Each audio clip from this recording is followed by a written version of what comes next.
Bismillahirrahmanirrahim. Assalamualaikum warahmatullahi wabarakatuh. Selamat pagi anak-anakku yang soleh dan solehah.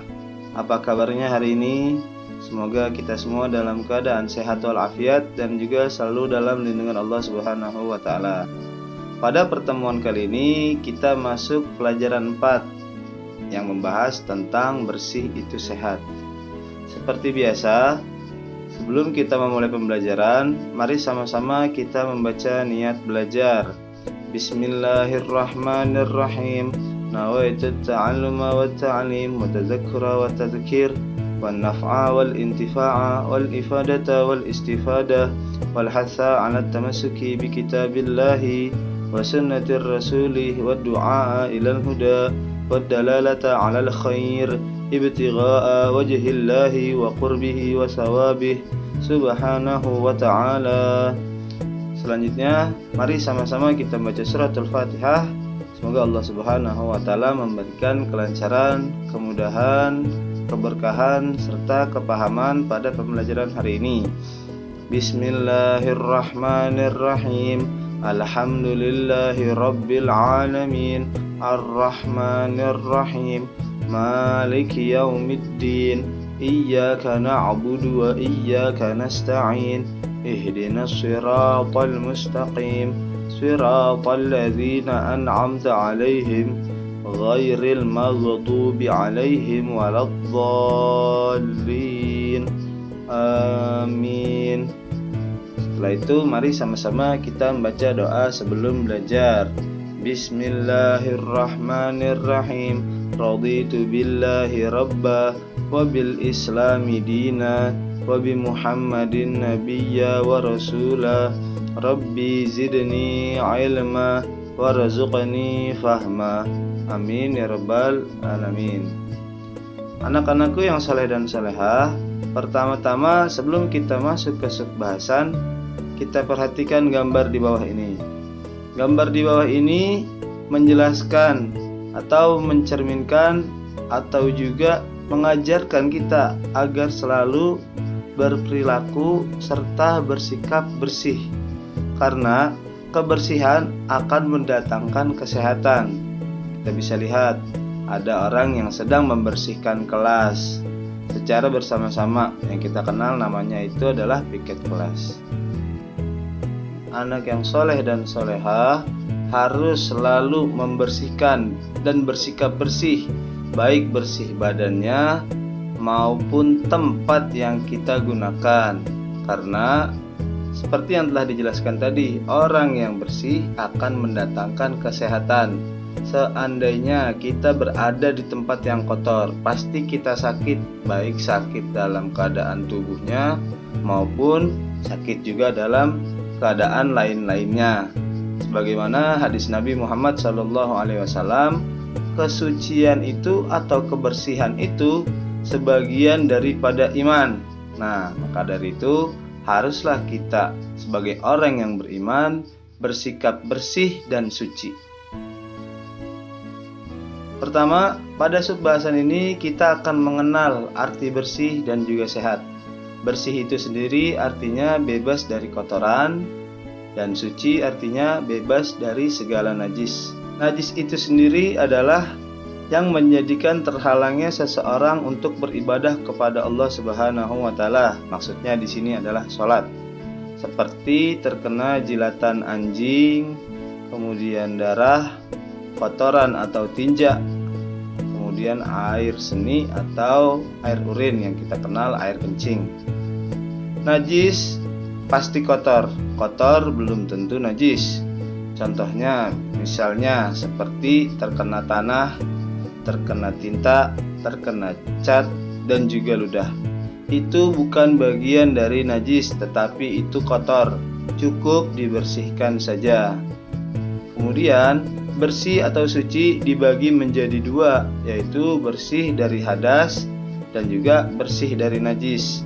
Nah, kalau kita berhadas, kita harus berwudu ataupun mandi agar kita suci kembali. Kalau hanya kotor dan juga bernajis, cukup kita bersihkan saja. Selanjutnya di sini kita mengenal macam-macam hadas. Hadas itu sendiri tadi sudah dijelaskan ada dua. Ada hadas kecil dan juga hadas besar. Contohnya yang pertama hadas kecil, ada buang air. Maksudnya buang air seni atau air kencing, dan juga buang air besar atau tinja. Kemudian ada buang angin yang menyebabkan batalnya wudhu. Cara menghilangkannya dicuci dengan air bersih lalu melakukan wudhu. Ini hadas kecil. Kenapa kita melakukan wudhu? Agar kita kembali dalam keadaan suci untuk beribadah kepada Allah Subhanahu wa ta'ala. Kemudian hadas besar. Hadas besar itu untuk laki-laki contohnya mimpi basah, dan untuk perempuan biasanya itu adalah haid.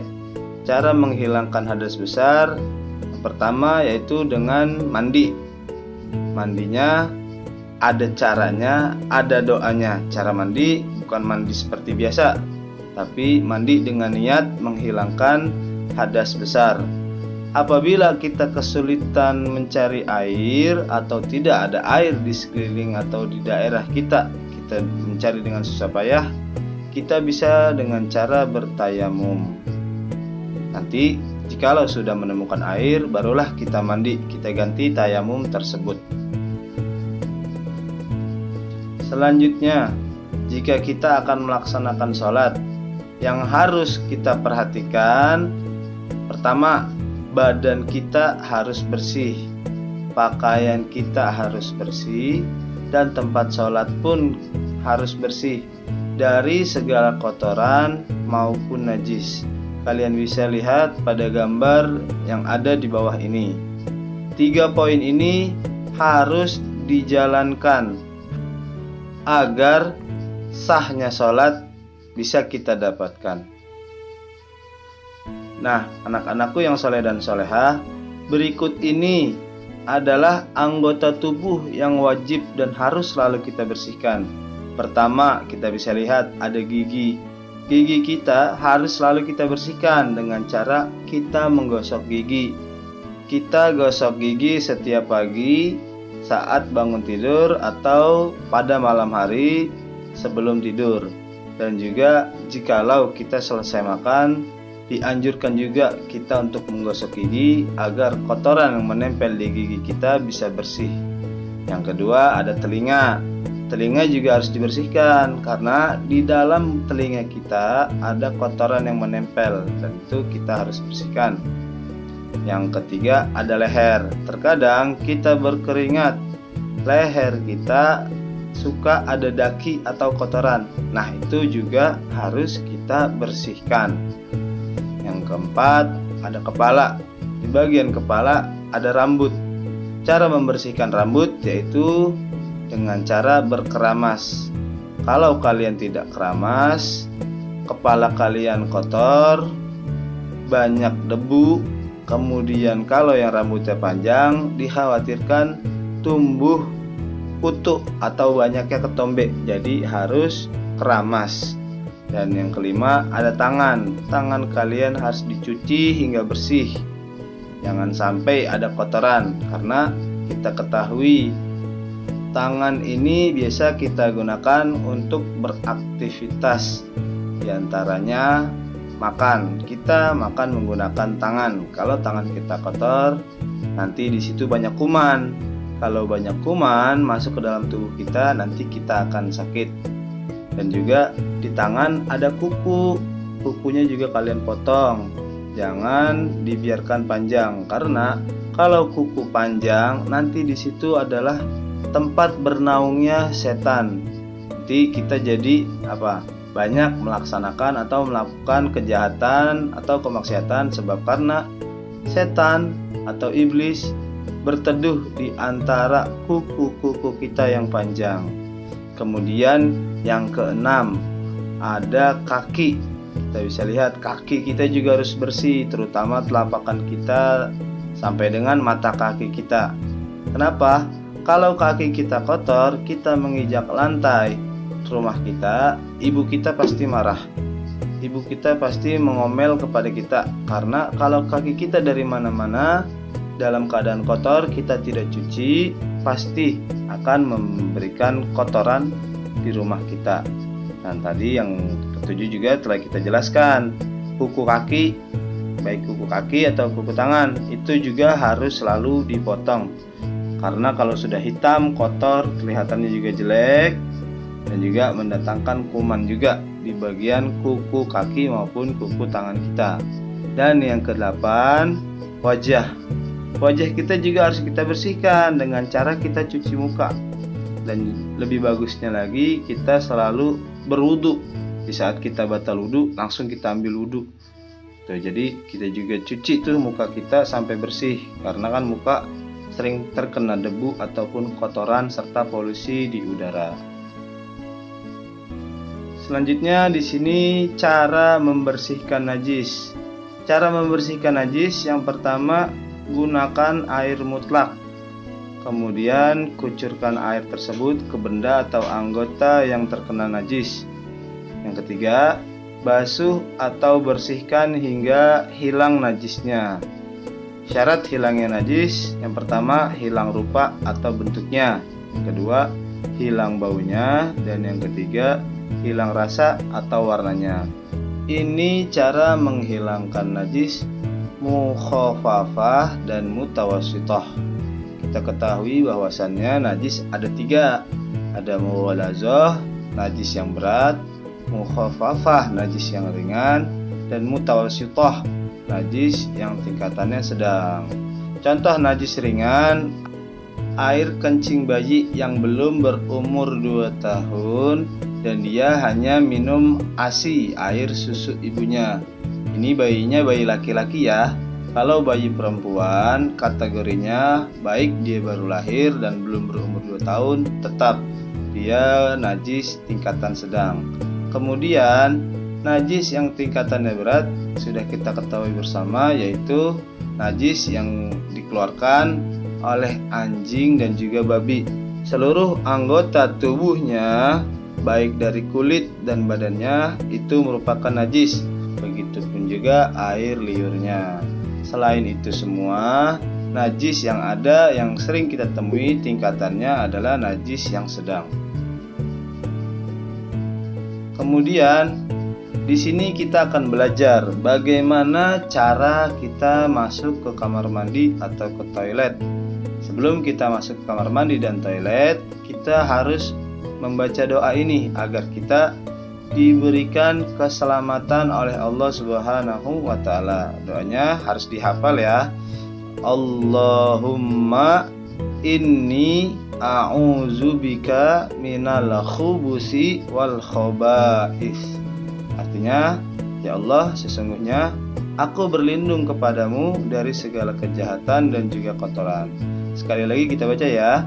Allahumma inni a'udzubika minal khubusi wal khaba'is. Seperti itu ya. Kemudian di dalam kamar mandi, misalnya kita setelah melakukan buang air kencing atau buang air besar, tadi tata cara bersucinya juga kita sudah jelaskan. Kita baca doa, Allahumma tahhir qalbi minan nifaqi wa hassin farji minal fawahish. Jadi ini doa untuk bersuci atau yang kita kenal doa istinja. Artinya, wahai Tuhanku, sucikanlah hatiku dari sifat kepura-puraan, yang artinya munafik. Kemudian serta peliharalah kemaluanku dari perbuatan keji. Nah, doa ini harus kita amalkan agar kita tidak menjadi orang yang melakukan hal-hal buruk dari anggota tubuh kita atau anggota kemaluan kita terhadap orang lain. Jadi doa ini harus kalian amalkan dan kalian hafal ya.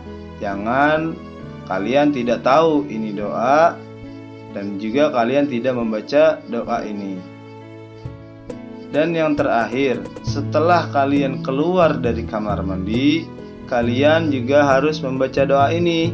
Doanya, Ghufranaka alhamdulillahilladzi azhaba anil adza wa afani. Yang artinya, aku memohon ampunan, wahai Tuhanku, segala puji bagi Allah, zat yang menghilangkan penyakit daripadaku dan telah mengafiatkanku.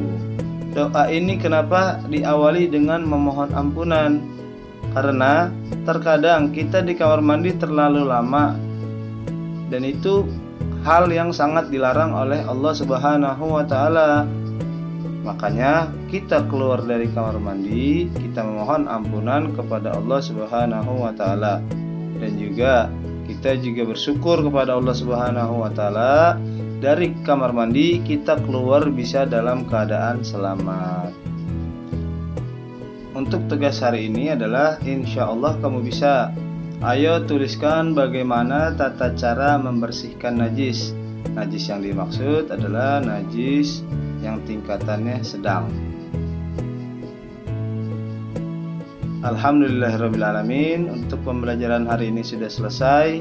Bapak ucapkan terima kasih banyak, dan kurang lebihnya Bapak juga mohon maaf. Wassalamualaikum warahmatullahi wabarakatuh.